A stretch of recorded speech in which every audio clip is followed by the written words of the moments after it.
আজকে ঠিক বেলা ২টোর সময় আপনাদের সকল দর্শককে জানাই সবুজ বাংলার পক্ষ থেকে শুভেচ্ছা। গতকাল কথা দিয়েছিলাম ননি ফল নিয়ে আজকে বিস্তারিত আলোচনা করব। ননি ফল একটি আফ্রিকান ফল। আমরা জানব ননি ফলে কি সত্যি সত্যি ক্যান্সারের মতো মারণ রোগ দূর করতে পারে? ননি ফলের কি ঔষধি গুণ আছে, না এটা মানুষের শুধু আবেগ? তো আসুন আমরা ননি ফল সম্বন্ধে জেনে নিই। প্রথমে জেনে নিই ননি ফল কোন মাটিতে জন্মে।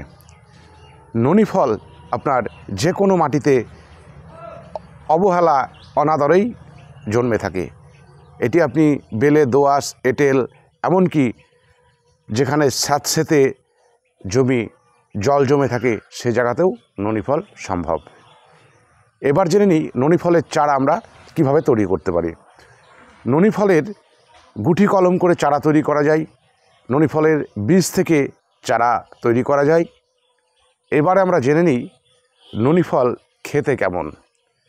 আমরা আবেগবশত আমরা যেসব বিদেশি ফল চাষ করে থাকি তা দেখা গেল আমাদের আবহাওয়াতেও মোটামুটি তার স্বাদ এবং গুণাগুণ বজায় থাকে, কিন্তু ননি ফলের ক্ষেত্রে আমরা দেখেছি এটা অ্যাকচুয়ালি খাওয়ার অযোগ্য। আপনি নিজেও খেয়ে দেখতে পারবেন, এর মধ্যে কোনো স্বাদ গন্ধ কিছুই পাবেন না, কিন্তু এর যে ঔষধি গুণাগুণ আছে সেটা এখন পর্যন্ত কি কোনো আয়ুর্বেদিক শাস্ত্রে এর গুণাগুণ আপনারা দেখতে পেয়েছেন?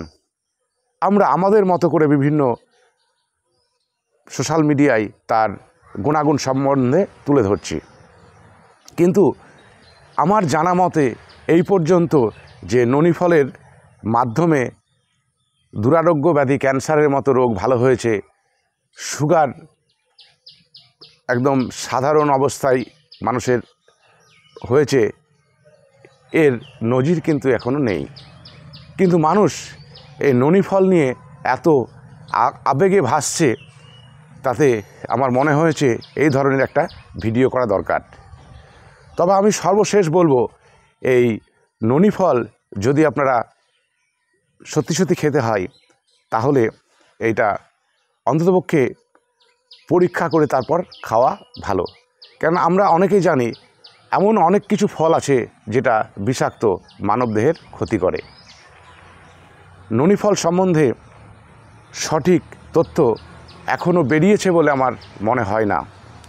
যদি ভবিষ্যতে এর প্রকৃত গুণাগুণ আবিষ্কৃত হয়, যেটা আমরা অন্যান্য ফলের ক্ষেত্রে তার যে ভিটামিন, যে পুষ্টিগুণ বিদ্যমান থাকে সেগুলো আমরা সবাই জানি, কিন্তু ননি ফল আমরা সত্যি সত্যি আবেগেই ভাসছি বলে আমার মনে হয়।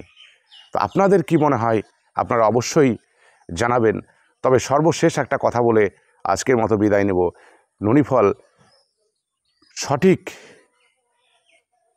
গবেষণা না হওয়া অবধি না খাওয়াটাই ভালো বলে আমি মনে করি। সবাই ভালো থাকবেন, সুস্থ থাকবেন। ধন্যবাদ।